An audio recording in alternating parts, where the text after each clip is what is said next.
नमस्कार friends, mission एसपीसीएस में आपका स्वागत है। तो आइए हम फिर से लेके हाजिर हैं केबीसी नन्नू का बिहार स्पेशल का जो सीरीज चल रहा है उसमें 5 वीडियो तक हमने कवर कर लिया है और बिहार का हिस्ट्री हम अभी जो है इतिहास कवर कर रहे हैं। तो इसमें जो है आज ये लास्ट वीडियो होने वाला है। इसमें जो है बिहार का इतिहास पूरी तरह से कवर ख़त्म कर दिया जाएगा। ठीक है, तो आइए इस क्रम में आज हम देखने वाले हैं बिहार में कला संस्कृति। इसमें खास करके जो है इसकी बात करें इस वीडियो में खास करके जो है एस्थेटिक पोर्शन है इसमें डिस्कस करने वाले हैं। जो होते हैं याद करने वाले, तो उसमें जो है बिहार में कला संस्कृति के बारे में आइए देखते हैं। तो इसमें है प्राचीन काल से ही बिहार कला एवं संस्कृति के विकास का प्रमुख केंद्र रहा है। पाषाणकालीन मानव संस्कृति के चिन्ह बिहार में आज भी उपलब्ध है। आपको मतलब फर्स्ट वीडियो में हमने बताया था कि कहाँ कहाँ मौजूद है, जैसे कि मुंगेर में है, चिरांद में है और वो उस गया में भी है। तो ये जो है वैशाली में भी है। तो इस तरह से हमने फर्स्ट वीडियो में, अगर आप नहीं देखे हैं तो प्लेलिस्ट में जाके वहाँ पे सर्च कर प्लेलिस्ट में जाके देख लीजिएगा। वहाँ पे एक लाइन से जो है वीडियो को लगा दिया गया है। आगे अगर बढ़ें तो इसमें जो है मौर्य काल में बिहार ने कला और संस्कृति के क्षेत्र में संपूर्ण उत्तरी भारत को मार्गदर्शन किया था। ठीक है, नेक्स्ट है पाल शासन काल में चित्रकला और मूर्तिकला के विकास ने समस्त पूर्वी भारत में एक नई शैली को जन्म दिया। पाटलिपुत्र प्राचीन काल से ही बौद्धिक क्रियाकलापों का बड़ा केंद्र था। बिहार में सांस्कृतिक समृद्धि एवं गौरवशाली रही है, जिससे भारत की महान संस्कृति को भी समृद्धता और मतलब उसमें जो है उन्नतशील हुआ है। इसमें देखते हैं मध्यकालीन प्रमुख स्थापत्य कला बिहार में देखते हैं। तो इस तरह के एस्थेटिक पोर्शन जो भी है कई बार पूछे जाते हैं बीपीएससी के एग्जामों में, तो ये हम देख लेते हैं। जितने भी बिहार स्पेशल वाले एग्जाम हैं उसमें पूछे जाते हैं। तो इसमें देखते हैं शेरशाह का मकबरा सासाराम में मौजूद है। बख्तियार खां का मकबरा ये चैनपुर में अवस्थित है। तो ये सब ध्यान रखने वाली बात है। मखदूम शाह दौलत की समाधि जो है मनेर में है। उसके बाद शिव मंदिर वेंकटपुर में है और हरिश्चंद्र मंदिर, ये सभी जो है मध्यकालीन प्रमुख स्थापत्य कला है, ये ध्यान रखिएगा। मौर्य साम्राज्य का सर्वोत्कृष्ट उदाहरण पाटलिपुत्र में स्थित चंद्रगुप्त मौर्य का राजा प्रसाद है, जो काष्ठ मतलब लकड़ी के द्वारा निर्मित है। आपको पता है कुम्हरार में जो है मतलब काफ़ी भव्य जो है बिल्डिंग बना हुआ है मौर्य का राजा प्रसाद, चंद्रगुप्त मौर्य का है ये विशिष्ट रूप से। नेक्स्ट है पटना के दक्षिणी भाग कुम्हरार से 84 स्तंभ वाला एक विशाल सभा भवन मिला है, जिसकी खुदाई 1912-16 के दौरान डॉक्टर वी स्पूनर एवं LA वेडले के द्वारा किया गया था। तो ये भी पूछा जा सकता है कि उत्खनन कब हुआ था और किसने करवाया था, तो ये भी थोड़ा सा ध्यान रखिएगा। आगे है कुम्हरार स्थित सभा भवन को फायान ने देव निर्मित बताया। फायान के द्वारा एक क्या कहा गया था इसके बारे में कि ये देवता के द्वारा बनाया गया है। आगे है अशोक द्वारा स्थापित शिलालेख बिहार के 4 प्रमुख स्थान से मिले हैं। लोरिया नंदगढ़ पश्चिमी चंपारण, लोरिया अरेराज पश्चिमी चंपारण, रामपुरवा पूर्वी चंपारण में है, बसाड़ वैशाली से प्राप्त हुए हैं। तो ये 4 जो है बिहार से प्राप्त हुए अशोक के शिलालेख। आगे है मौर्योगीन स्थापित कला का सर्वोत्कृष्ट उदाहरण पर्वत को काटकर बनाई गई पाषाण गुफाएं हैं। आपको पता है कर्ण चौपर गुफा हो गया, लोमस ऋषि का गुफा हो गया, इस तरह से काफ़ी गुफा मिलते हैं। नेक्स्ट है गया जिले में 3 गुफाएं नागार्जुनी पर्वत और 4 गुफाएं बराबर पहाड़ी पत्थर पर काट कर बनाई गई है। तो ये भी आप ध्यान रखिएगा कि ये भी पूछा जा सकता है कि 3 गुफा जो है नागार्जुनी पर्वत को काट के बनाए गए हैं गया में, जबकि 4 गुफाएं बराबर की पहाड़ी में औरंगाबाद में बनाए गए हैं। तो ये ध्यान रखना है। ठीक है, आगे देखते हैं बराबर पहाड़ी स्थित चौथी गुफा को विश्व झोपड़ी गुफा कहा जाता है। तो बराबर पहाड़ी में जो है चौथी गुफा है विश्व झोपड़ी जिसे कहा जाता है। अशोक के समय बराबर पहाड़ी में स्थित प्रसिद्ध गुफा जो है अशोक के समय गुफा था सुदामा गुफा और कर्ण चौपर गुफा। बराबर पहाड़ी पर लोमस ऋषि का गुफा का निर्माण अशोक के पुत्र दशरथ ने किया था। तो ये यहाँ पे कुछ पॉइंट अच्छे से दिया हुआ है कि सुदामा गुफा अशोक के समय का है और कर्ण चौपर गुफा भी अशोक के समय है, जबकि लोमस ऋषि का गुफा दशरथ के समय का है। तो ये ध्यान रखना है। तो ये बराबर की पहाड़ी में है। नेक्स्ट है मौर्यकालीन मूर्ति पाषाण धातु एवं मिट्टी द्वारा बनी होती थी। पटना बिहार में पटना के 2 यक्ष की मूर्तियाँ प्राप्त हुई है जो कलकत्ता के राष्ट्रीय संग्रहालय में सुरक्षित है। यक्ष यक्षिणी की जो मूर्ति मिली थी तो ये कलकत्ता के संग्रहालय में अभी भी रखा हुआ है, तो ये कहा जा रहा है। मूर्तिकला का सर्वोत्कृष्ट नमूना पटना सिटी के दीदारगंज से प्राप्त हुआ है। दीदारगंज यक्षी या चामार गृहिणी की मतलब मूर्ति कहा जाता है इसे, ठीक है। तो ये जो मिला है दीदारगंज पटना से। नेक्स्ट है शुंग काल का सर्वोत्तम स्मारक स्तूप है, ठीक है। आगे है बोध गया स्थित बौद्ध मंदिर के चारों ओर पाषाण वेदिका का निर्माण शुंग काल में हुआ था। तो ये जो है मतलब उल्लेख मिलता है कि शुंग काल में पाषाण वेदिका का निर्माण जो टूट गया था तो उसे फिर से पुनः निर्माण किया गया था, तो शुंग काल में। नेक्स्ट है कला की दृष्टि से गुप्त काल भारतीय इतिहास का स्वर्ण काल माना जाता है, तो ये आप सभी को पता ही है। आगे देखते हैं, आगे है यूरोपियन स्थापत्य का उदाहरण देख लेते हैं कौन कौन से हैं पटना में बिहार में।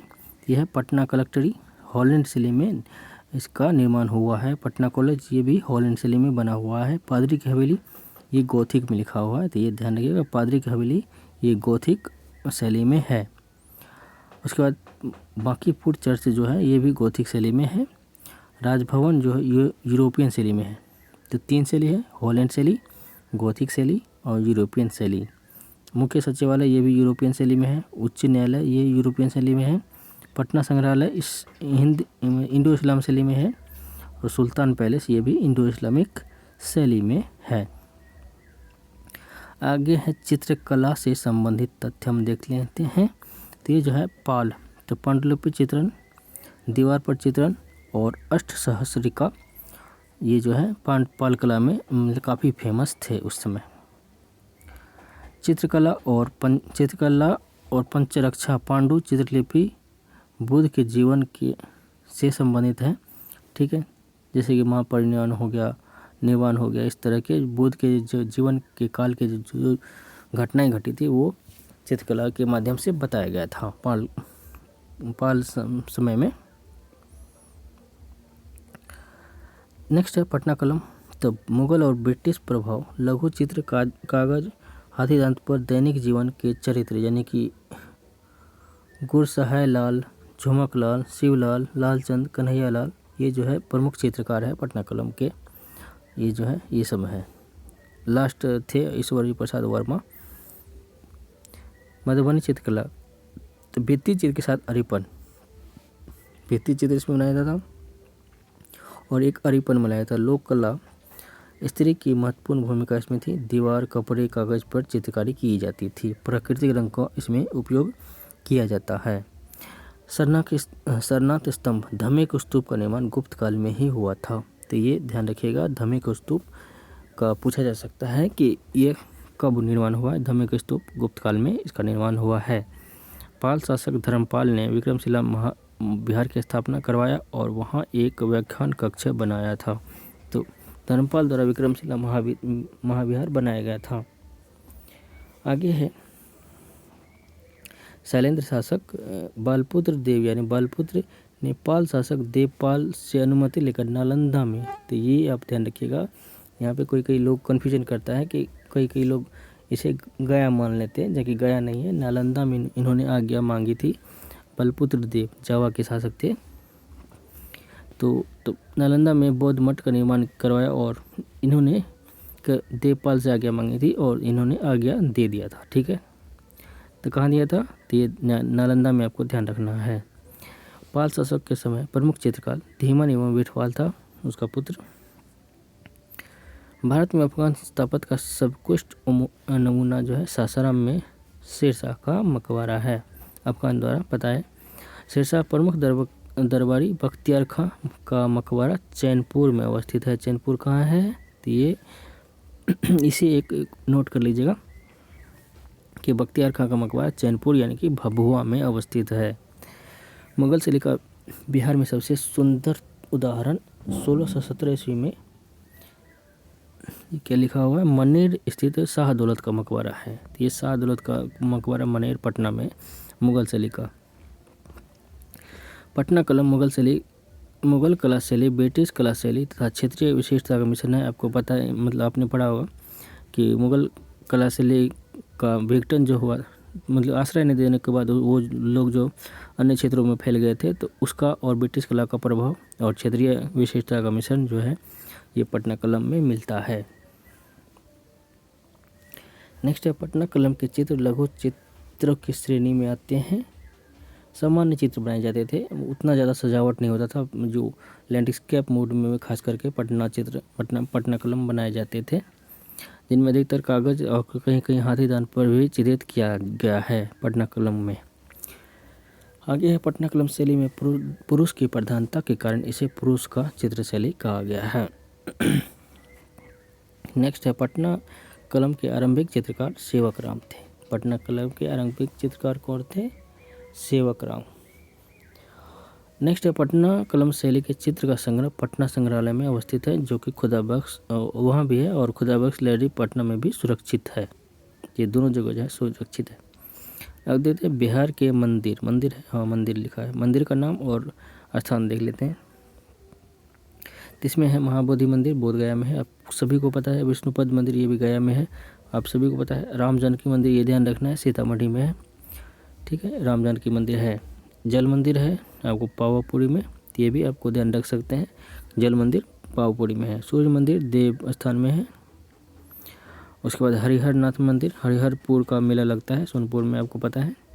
अक्टूबर नवंबर ये जो है मेला लगता है, सबसे बड़ा पशु मेला। अरेराज महादेव मंदिर, अरेराज पूर्वी चंपारण में है, ठीक है।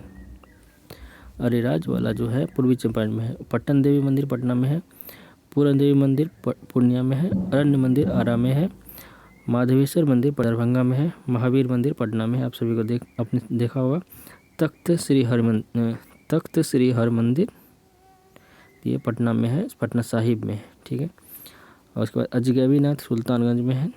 सतवाहिनी मंदिर अम्बा में है। महादेव मंदिर सुल्तानगंज में। एक और यहाँ पे छूट गया शायद, नौलखा मंदिर एक बार पूछा गया था, तो नौलखा मंदिर शायद बेगूसराय में है नौलखा मंदिर, तो ये इसमें नहीं दिया हुआ था हालांकि।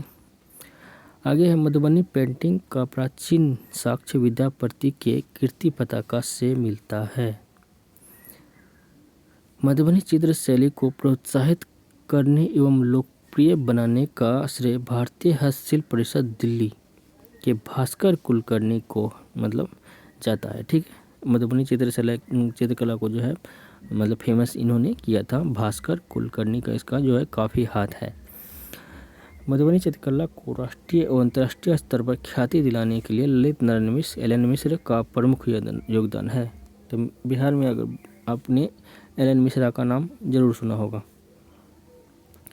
जापान के ताकामोची सिटी में मिथिला पेंटिंग का संग्रहालय बनाया गया है, जिसके संस्थापक जापान के हासेगावा है।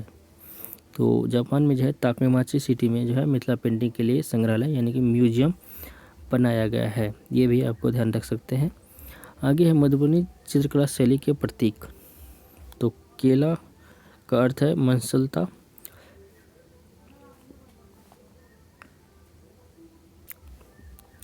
नेक्स्ट है मछली का अर्थ होता है कामोत्तेजना।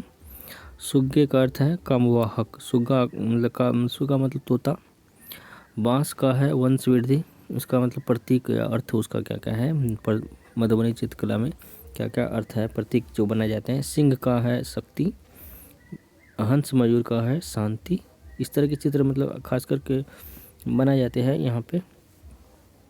उसके बाद हाथी घोड़े जो ऐश्वर्य के प्रतीक होते हैं, और सूर्य चंद्र दीर्घ आयु के लिए बनाए जाते हैं। मधुबनी चित्रकला में महिला की प्रधानता होने के कारण इसे महिलाओं का चित्रकला कहा जाता है। जादोपटिया चित्रकला संस्थान समाज के मिथक पर आधारित भारत की प्राचीन चित्रकला है। जादोपटिया चित्रकला संथाल समाज के, ठीक है, संथाल समाज के जो है चित्रकला के रूप में जादोपटिया को जाना जाता है, ये ध्यान रख सकते हैं आप। इसके बाद नचारी राग के गीत का सृजन मिथिला के प्रख्यात कवि विद्यापति ने किया। हाँ, ये ध्यान एक मोस्ट इम्पोर्टेंट हो सकता है कि नचारी राग किसने शुरुआत किया था, तो इसका नाम हो जाएगा विद्यापति ने किया था। लगनी राग की रचना का श्रेय भी विद्यापति को ही जाता है। लगनी राग मतलब शादी के समय जो राग होता है, तो ये लगनी राग। उसके बाद फाग गीत की रचना का श्रेय बेतिया राज के जमींदार नवल किशोर को जाता सिंह को प्राप्त है। नेक्स्ट है उर्दू को वर्ष 84 में बिहार का दूसरा राजभाषा बनाया गया था। ये एक बहुत इंपॉर्टेंट क्वेश्चन आ गया हमारे पास कि 84 में बिहार का दूसरा राजभाषा मिला है, मतलब मान्यता मिल चुका था 84 में ही उर्दू को। सदल मिश्र बिहार के एकमात्र ऐसे अध्यापक थे जिन्होंने फोर्ट विलियम कॉलेज में देसी भाषा में पुस्तक तैयार करने हेतु चुना गया था। मगधी भाषा के प्रथम कवि ईशान को माना जाता है।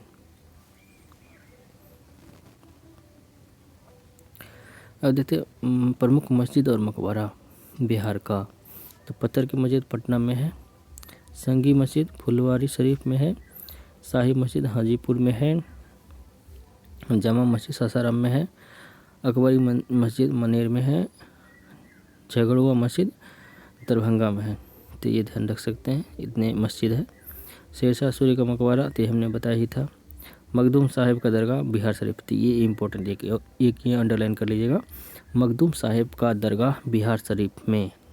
शाह दौलत का तो हमने बता ही दिया था, ठीक है। आधुनिक युग में मगधी भाषा के विकास में लक्ष्मी नारायण पाठक का महत्वपूर्ण योगदान है। लक्ष्मी नारायण पाठक किसमें? मगधी भाषा में लक्ष्मी नारायण पाठक का योगदान है।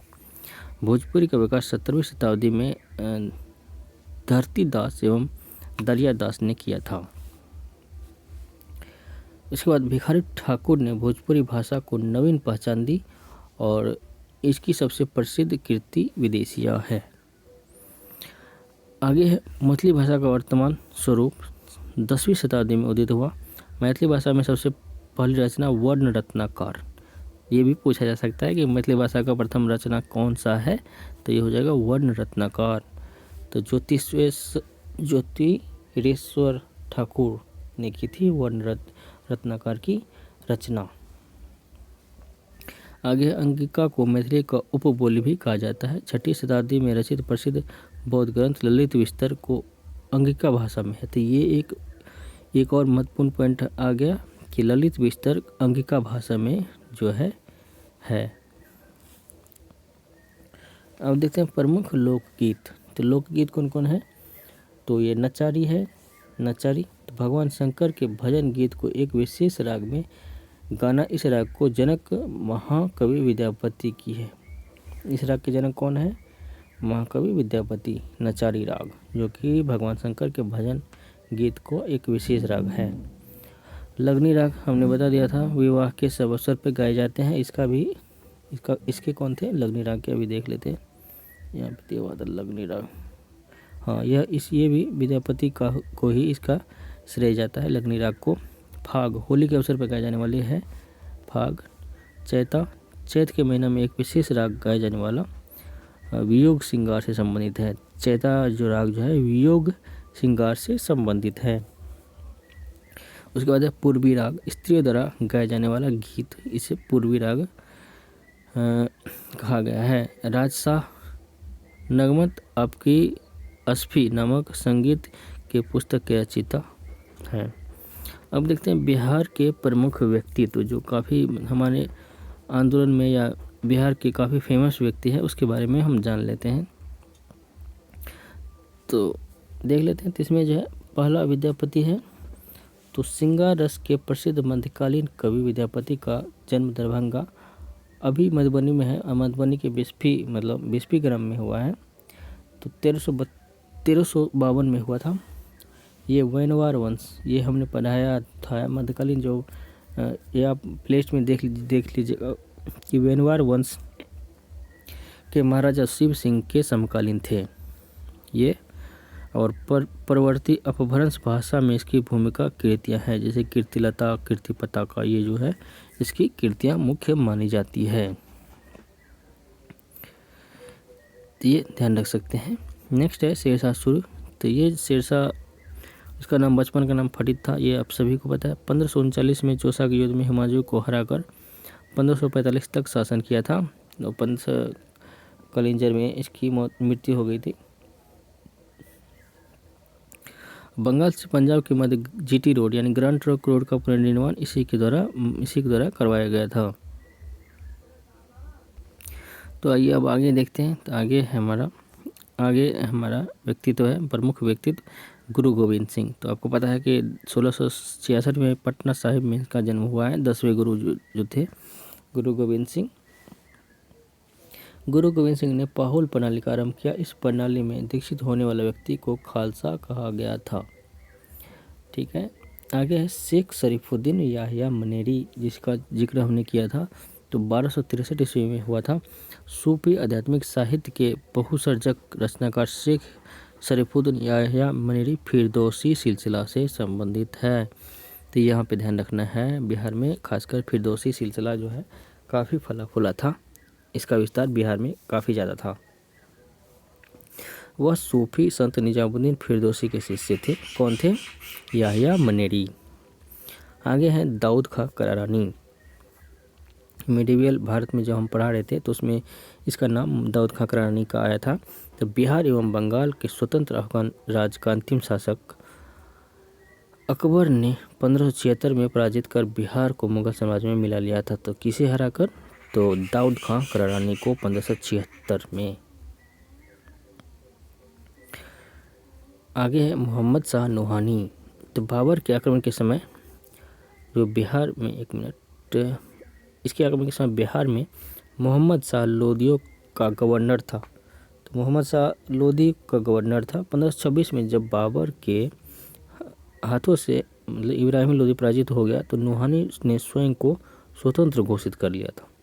उसके बाद जो है फिर से जो है लास्ट 1529 में जो है उसके खिलाफ जो युद्ध होता है, ये आपको पता है कि बिहार और बंगाल की संयुक्त सेना के साथ जो है बाबर आक्रमण करते हैं घाघरा के युद्ध में। ठीक है, आगे है कुंवर सिंह जगदीशपुर, वर्तमान भोजपुर जिला में स्थित है।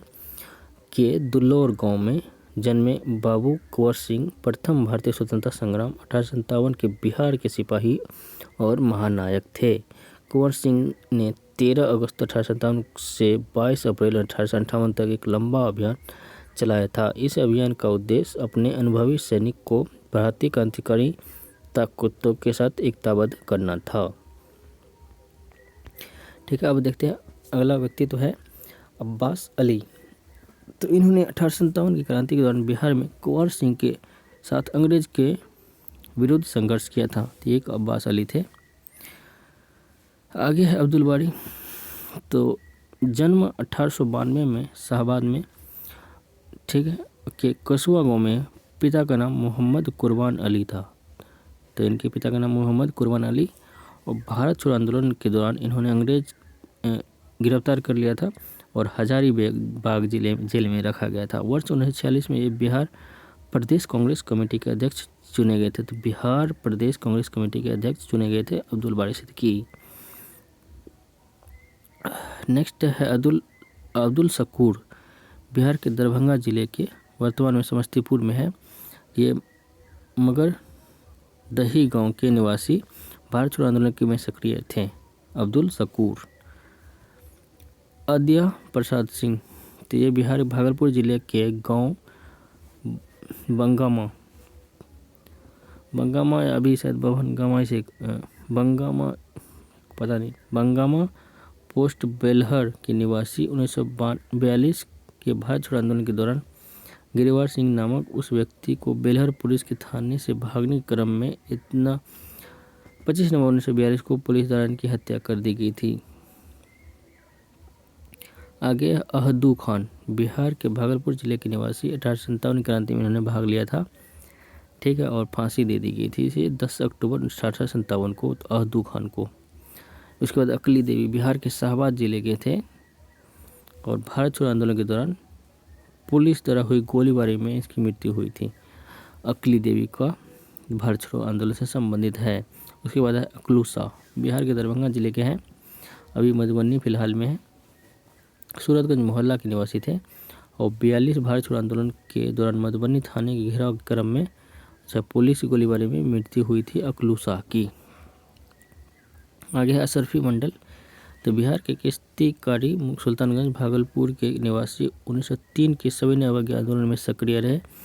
15 फरवरी 1932 को झंडा सत्याग्रह दिवस मनाने के उद्देश्य से लगभग 4000 भीड़ के साथ तारापुर पुलिस पर स्टेशन पर एकत्रित हो गए थे अशरफी मंडल। आगे देखते हैं बाबू महतो।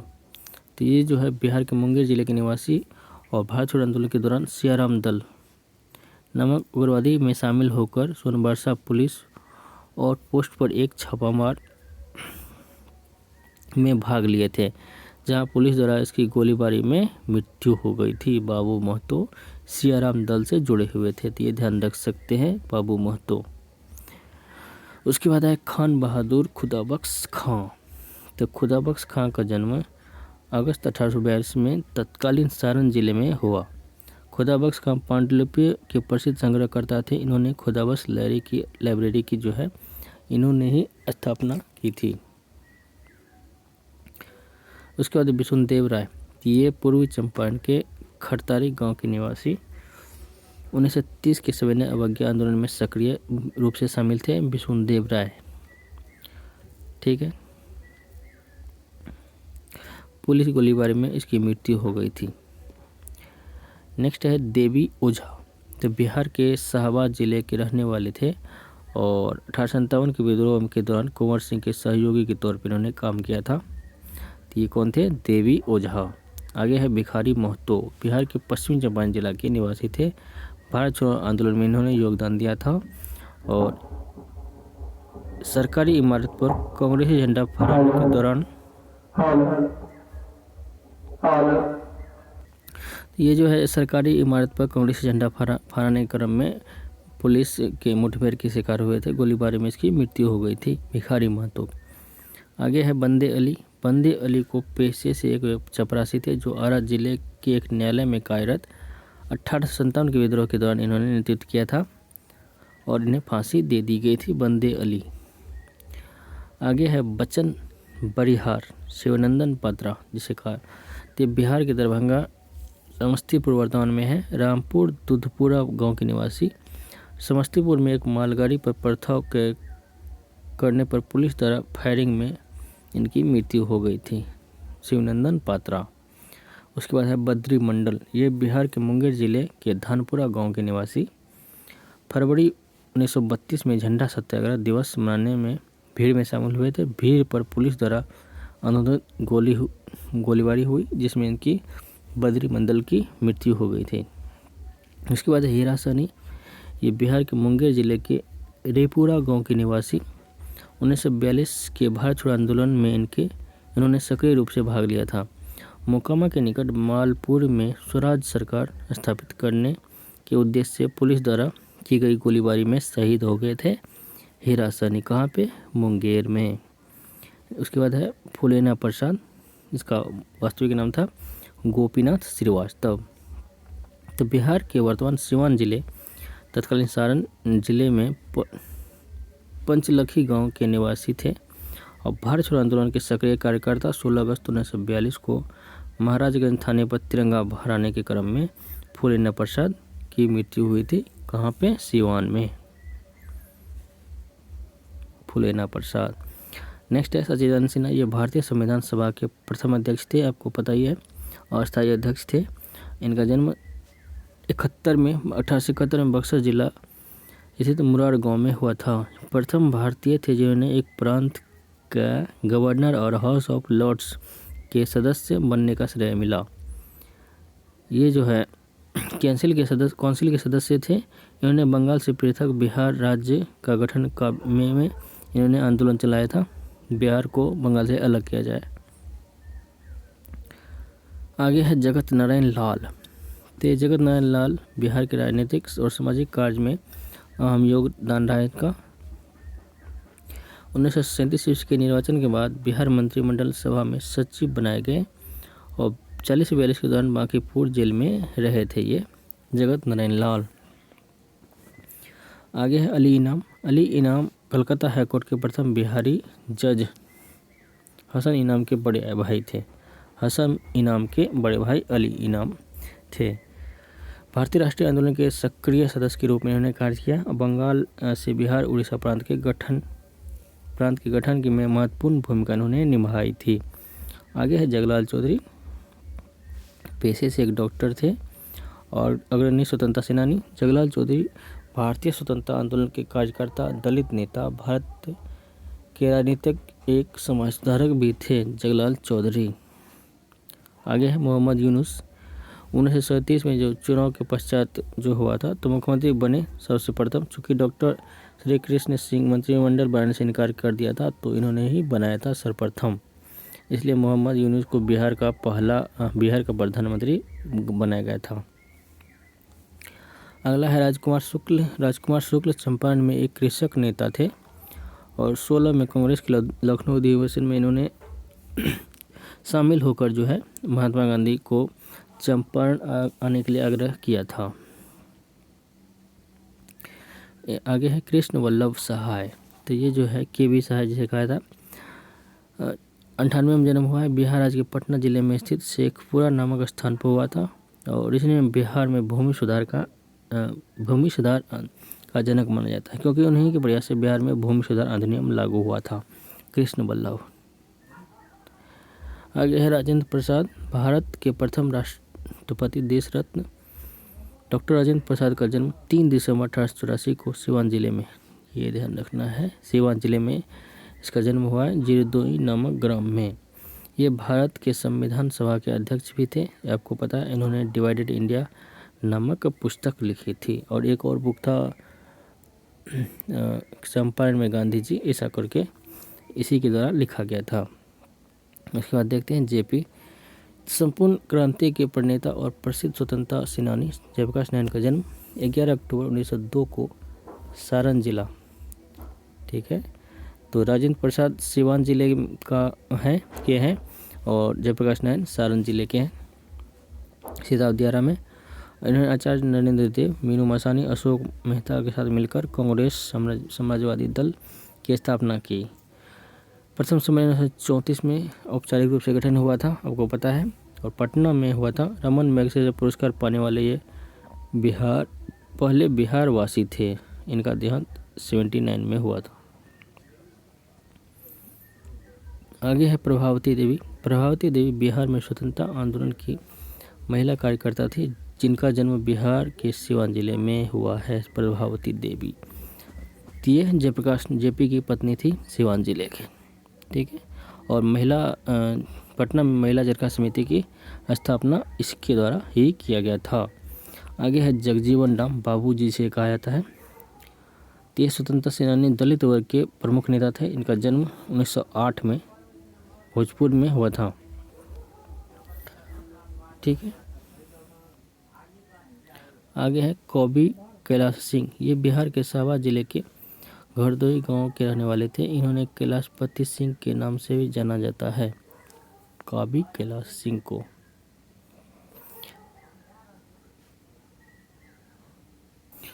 आइए अब आगे देखते हैं। आगे है भोला पासवान शास्त्री।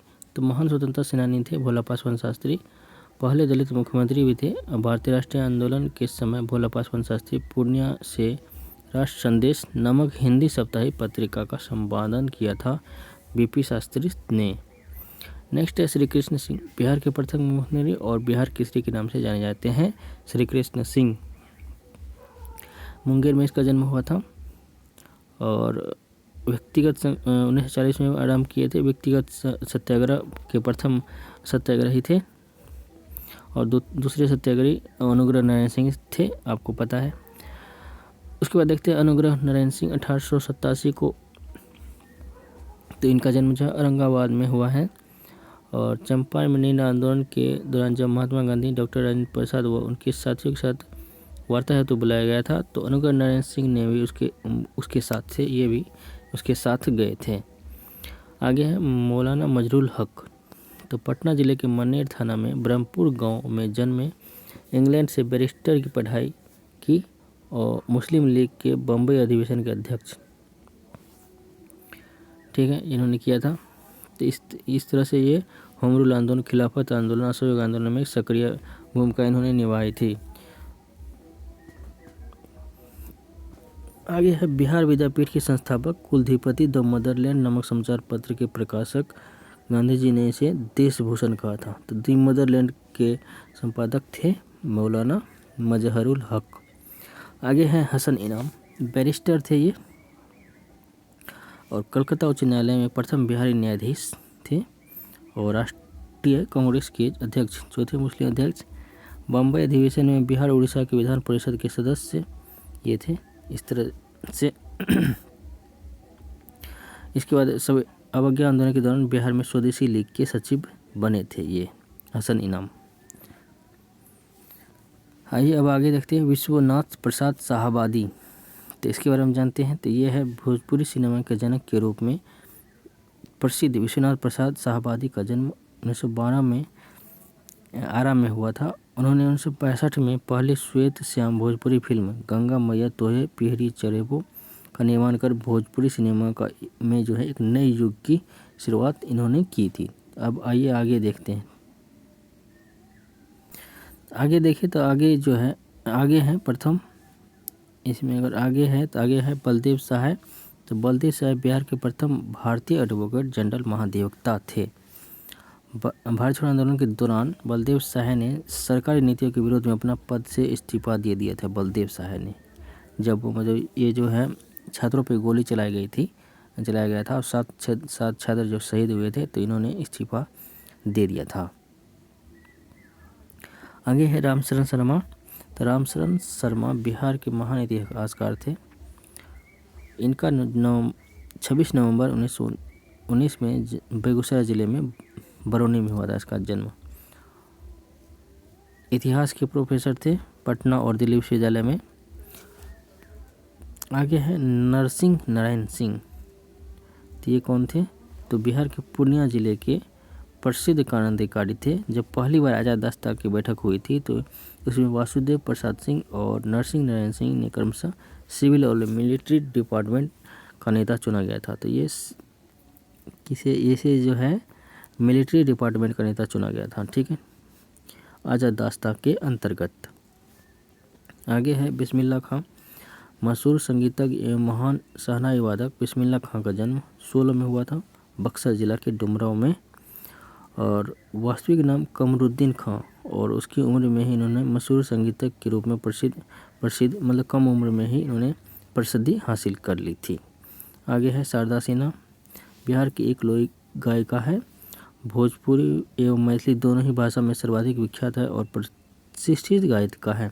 संगीत में योगदान के लिए उन्हें पद्म श्री एवं पद्म भूषण पुरस्कार से सम्मानित किया जा चुका है। आगे अनंत कुमार प्रसिद्ध गणितज्ञ IITian है, सुपर 30 के संचालक हैं, ये आपको पता ही है। आगे है डॉक्टर बिंदेश्वर पाठक। इसका नाम आपने ज़रूर सुना होगा। सुलभ इंटरनेशनल के जो फाउंडर हैं। ठीक है, सुलभ शौचालय इसी के नाम से चलता है। जन्म 43 में वैशाली जिला के हैं और रामपुर ग्राम में हुआ। स्वच्छता को सभ्यता का प्रतीक बनाने हेतु सुलभ इंटरनेशनल की स्थापना इन्होंने की थी। 1970 में आरा में इन्होंने दुनिया का सबसे सस्ता पेयजल प्रोजेक्ट सुलभ जल की स्थापना बिहार के दरभंगा में भी 18 में की थी। आगे है पवन कुमार। आपको पता है कि पेपर में जो कार्टून छपता रहता है खास करके इसी का रहता है। तो पवन कुमार एक लोकप्रिय कार्टूनिस्ट और इनके 20,000 से ज़्यादा कार्टून देश के विभिन्न समाचार पत्र और पत्रिकाओं में प्रकाशित हो चुके हैं। सितंबर 1978 में इसका जन्म हुआ है। आगे है कर्पूरी देवी। मधुबनी चित्रकला और सृजनी कला को दुनिया मानचित्र पर स्थापित करने वाली जो है शिल्पी कर्पूरी देवी का निधन 90 वर्ष की उम्र में 30 जुलाई 2019 को हुआ। उनके निधन से 7 दशक की मिथिला कला यात्रा को एक युग समाप्त हो गया। आगे है लौंगी भुइया। तो गया के कोठिलवा गांव निवासी लौंगी भुइया ने 30 साल की मेहनत से 3 किलोमीटर लंबी नहर का निर्माण किया था। 3 किलोमीटर तक इन्होंने अकेले नहर का निर्माण कर दिया था। इस नहर के निर्माण से बारिश का पानी का संरक्षण होगा तथा आसपास के किसान लाभान्वित होंगे। इस कार्य के लिए लौंगी भुइया को महिंद्रा कंपनी उपहार स्वरूप ट्रैक्टर भेंट की थी। ठीक है, तो आइए अब हमारा हिस्ट्री का सेक्शन कंप्लीट होता है। हिस्ट्री और आर्ट एंड कल्चर का भी थोड़ा सा एस्थेटिक पोर्शन भी कंप्लीट होता है। तो अब हम आगे अगले वीडियो से हम शुरुआत करेंगे बिहार का भूगोल। तो आप देख सकते हैं कि 48 पेज तक हमारा हो चुका है यहाँ पे, और 90 पेज तक हमें कंप्लीट करना है। तो अगले वीडियो में हम देखेंगे बिहार का भूगोल, जो कि काफ़ी इम्पोर्टेंट है।